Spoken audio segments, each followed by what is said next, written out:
სახელმწიფო უსაფრთხოების სამსახურის უფროსი ერთი იღებდა თურქეთის მოქალაქისგან ქრთამს, მეორე რუსეთის მოქალაქისგან ქრთამს.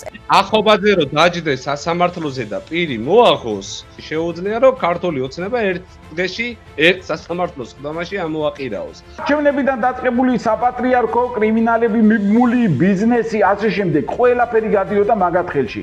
ანუ ყველაფერი იცის მაგკაცმა, ყველა სიბინძურე.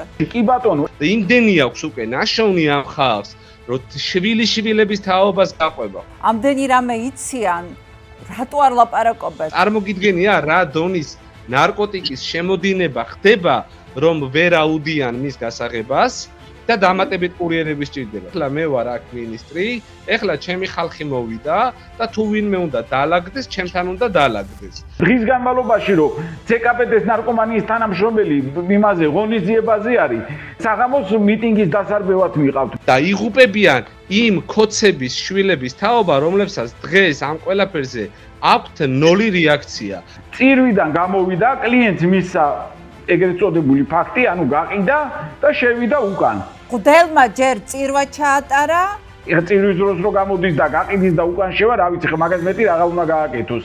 სახელს და გვარს ვერ მეტყვი? არავის არაფერი არ გაუნადგურებია. ამოწიეს ეს ხელწერილები, არის აღრიცხული და იქნება შენახული სულ 10 და მარადის უკუნითი უკუნისამდე.